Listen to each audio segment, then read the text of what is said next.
A former doctor for Obama says Biden is not a healthy guy. And I don't think it takes a rocket scientist to figure that out. The dude doesn't know where he is half the time. But the reason this story is important is because recently a different doctor came out and said that Joe Biden was healthy and energetic. And I'm sorry, I gotta stop you there. Listen, man, I got no beef with people who are older in their 70s, 80s. You know, you've earned it. You can relax. Biden's got a storied career of public service, and I can respect that much as I disagree with a lot of what he did. Times change. I get it. Biden, it's time to go chill and to go, teach the youngins and be an elder and not be in this position. Because we see you gaff. We see you slip up. We see your teeth slip. I'm going to say, while yes, he may be healthy for a 77-year-old, I think it's unfair to say he's a generally healthy guy.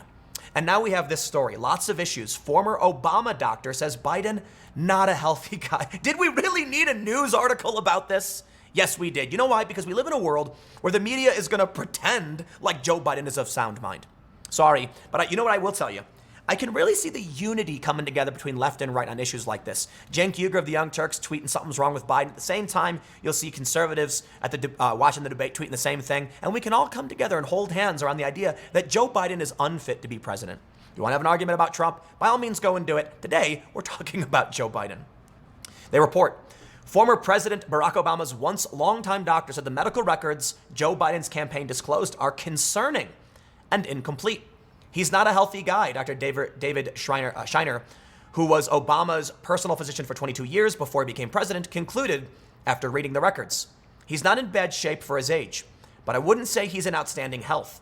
Could I guarantee he won't have issues for the next 4 years? He has a lot of issues that are just sort of sitting there.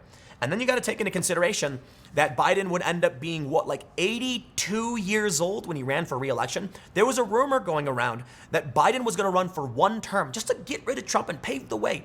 And then he came out and said, this is really funny. He came out and said, I am not there. I have never talked about having one term. I can't remember who made the joke, but then they were like, I think it was Crowder.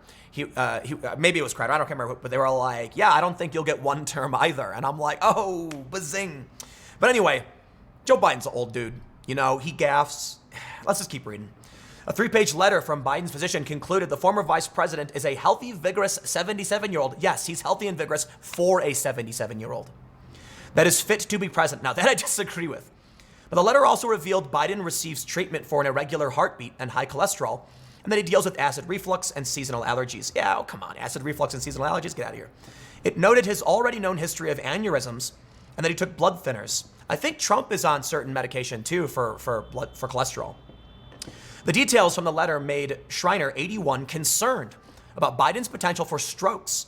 And he said he would want to see results from an MRI or CT scan because Biden also used to have sleep apnea before getting surgery on his sinus and nasal passages.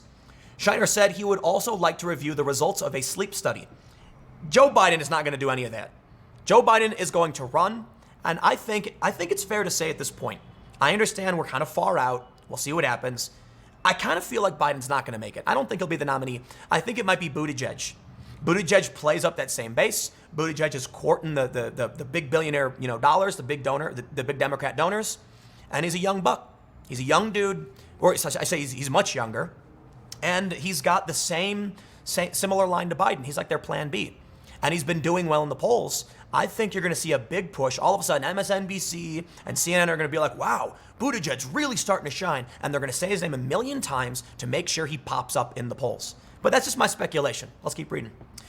The report doesn't mention an MRI, despite the fact that Biden had 2 brain aneurysms in 1988, the first of which almost killed him. Earlier this year, the Examiner interviewed Biden's former surgeon who vouched the 2020 frontrunner was in the clear. The latest health information doesn't mention details of any checkups that likely occurred to screen for future issues.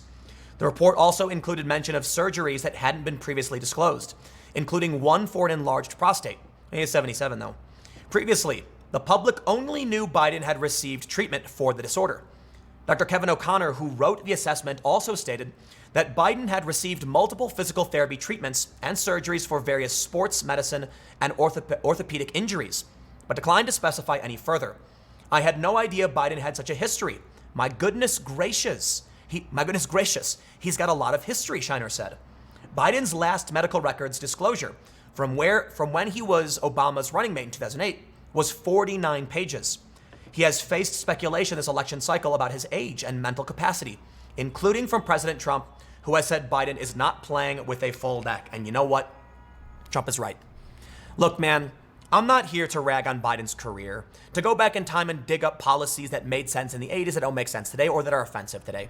I'm here to point out that I don't care who you are, and this goes for Trump as well. When you're 77, you might just be too old to be president. In fact, when you're 70, here's the thing. Donald Trump, how old is Trump now, 72 or something? He got in just before 70, and he's running for re-election. So you know what? I can give that one to Trump. He's already the president. He's going to run for a re-election. He's past 70. He's still the president. Okay, I guess so. But I gotta admit, I'm still averse. You know, first of all, I'm averse to Trump for a lot of reasons. But I think, man, when you're getting on, you're getting on. Now, I'll tell you this. I think Trump Jr. might run in 2024. There's a lot of people talking. Trump Jr. is going to run in 2024. And I think he's going to have an epic economy and a bunch of successes that will help him in 2024. I think people are going to say, I mean, look, you had George Bush Jr. I will tell you this, I'm not a big fan of legacy families. I don't like the Bushes and the Clintons and the Clintons. No, I don't want to play that, all right? But I do think it's possible that, you know, when Trump gets out, another Trump will step in because people really do. Look, there's a lot of people who hate Trump. There's a lot of people who really love him more than they loved any other president. A lot of people have been ambivalent and didn't care and never cared for the president. All of a sudden now are politically engaged. So let me get back to the main point. Joe Biden be old. Elizabeth Warren is also very old. Bernie Sanders had a heart attack and is very old. Man, can I ask this question? What's going on? I mean, I guess we got Tulsi Gabbard, Buttigieg. I mean, they're pretty young. Cory Booker's not super old. But why are the front runners all super old people? You know what I mean? Like, Tulsi's not pulling in the top. Neither is Yang. For some reason, I feel like millennials have some kind of permanent childhood crisis. All right? Here's how I see it. Instead of becoming adults and taking care of their own problems and recognizing themselves as the current leaders of industry, they're looking to the past generation. I mean, what generation is Bernie in? He's not a boomer. No, he's not a boomer. What is he? Greatest generation? I mean, I don't know. What generation is that? It's greatest, right? They're up there. Even Trump. You know, what is it about these current field of, you know, politics we've got 30-year-olds. Listen, man, like Buttigieg is I think is just about a millennial, and Gabbard too. Where are the rest of millennials recognizing themselves and other younger people? I mean, now they're adults. You're a fully fledged adult in the middle of your life in your 30s. Where are they at? I mean, it's always been the craziest thing to me because I look to myself as I'm like, yeah, I'm a leader of industry, right? I'm not saying that to be like I'm the biggest thing in the world. No, it's like I have a career. I'm responsible for myself. I run a business, you know, and I'm to be rather modest. I understand I have a large following. And so when I think about what's going on in the world, I think to myself, if it's going to get done, it's going to get done when I do it. Where are the millennials who think that? No, instead they're going, Bernie will do it. No, you go do it. Stop leaving it up to the 70-year-olds. Now, I get it. Bernie and Biden, they want to do it. But let's read a little bit more of this. They say, historically, presidential candidates have relied on letters from their personal doctors to disclose details of their health to the public. As a result, there's no uniform way that a candidate's medical information is presented to voters, and there's no guarantee the information is complete. And this applies to Trump as much as it applies to Biden, Hillary, or otherwise. Here's the difference. While Trump is overweight, fact, Trump seems like he's there. You know what I mean? Like his teeth aren't falling. He's probably got implants. He can probably afford it. But you think about Trump's comments, and you think about when he goes on these like expositional tirades. And I'm not saying tirade in negative. I'm saying like he gets up on stage during his rallies and he just goes for it. It's very similar to what I do. And I know, let me tell you something.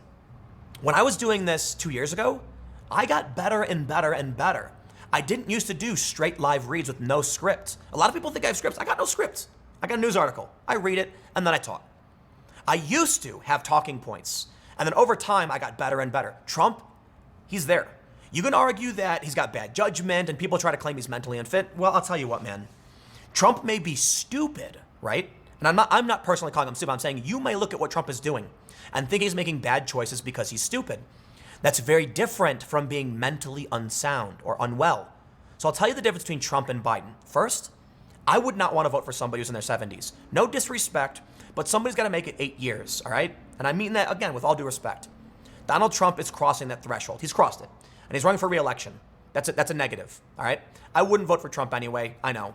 Biden, you're never going to get my vote. Bernie, I'm sorry. You know, I did like Bernie. He was in his 70s back in 2016, but he's also had a heart attack. Warren just crossed the threshold. I think we need some younger people in here, man. But I'll tell you what, when you look at Trump and when you look at Biden, Trump isn't forgetting where he is all the time. Trump does say stupid things, but so do we all. Like Trump did that thing where he said he's building a wall around Colorado, and everyone laughed, and I thought it was funny. And this is what I talk about. I say Trump lies about dumb things. He said something like it was a joke, and everyone knows it. And it's like, dude, all you have to say is, I don't know, I slipped my, it happens. People will be talking, they'll say the wrong word. It happens to everybody. That's all Trump had to say. Instead, he's like, no. But then he openly admits, like, we're selling weapons to the Saudis. I love it. I really mean that. I really love it. I think, like, of all the things Trump has to lie about, he's going to be honest and be like, the U.S. is selling weapons of war to a foreign country who is bombing children in Yemen. And I'm like, and he's like, what did the administration say? They pay well. Hey man, I appreciate the honesty. But then when it comes to some stupid gaffe, Trump's like, no, I didn't gaffe. So listen, I'll tell you this.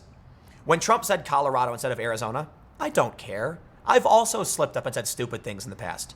But when Joe Biden, every single time, like 6 or 7 times in the past several months, doesn't know where he is, and says, oh, the thing about Iowa, well, Iowa too, but I mean, we're New Hampshire. It's like, he keeps doing it. Like Trump saying something one time is like, yeah, everybody does that. Everybody does do it. Even when it comes to Biden, he gaffes. Yeah, people sometimes forget which state they're in. They're traveling around. But Biden does it too much. Not a healthy guy. I think this is an important distinction between the health of Trump and Biden. While Trump is overweight and probably has health issues, you gotta admit it, man. Come on, dude. He's in his 70s and he's overweight. He takes some heart medication. He's taking like cholesterol medication, I think. There's a clear difference between Trump and Biden. I also want to make one thing clear too. Y'all know me. Tulsi Gabbard is leaps and bounds above Trump in terms of mental fitness. And I'm going to throw it to actually someone I normally wouldn't, Trevor Noah. When he was talking about the debate, and this is a really funny segment, he said he feels like because all the Democrats are so old, they had to just ask a question to a young person about the opposite. So they're like, Tulsi, many people are concerned about how old these people are, but maybe you're too young. And Trevor Noah says, Tulsi, do you think you're too youthful and vibrant to be president? I thought it was funny. Something like that. You should check it out. But I'll tell you this. Look, you guys know I like Tulsi. She's not perfect. She's far from perfect. But I look at what she did with that vote, voting present, bucking both sides, but trying to be there for both sides, trying to tell people like, listen, come on, man. I respect that. And you got to admit, she's a major in the National Guard and she's fit. She is, if you want to talk about someone being fit to be president, but I'll tell you what, at the end of the day, it's the economy, stupid. Trump's won on the economy. End of story. Trump is not sunsetting like Biden. He's not having his teeth fall out. He may be overweight. He may eat too much McDonald's, but he doesn't seem to me, outside of his character defects, to be unfit. Right? When I say unfit, a lot of people refer to like his ideas. No, man. I don't care if Trump has the stupidest ideas in the world. He got elected. He's allowed to run those stupid ideas. That's what happens when you vote. I don't think Trump's crazy, though. I don't think his brain isn't working. I just think he has ideas that I think are, whatever. But I'm not going to rag on too much. I'm going to leave it there. Stick around. I got one more segment coming up for you in a few minutes, and I will see you all.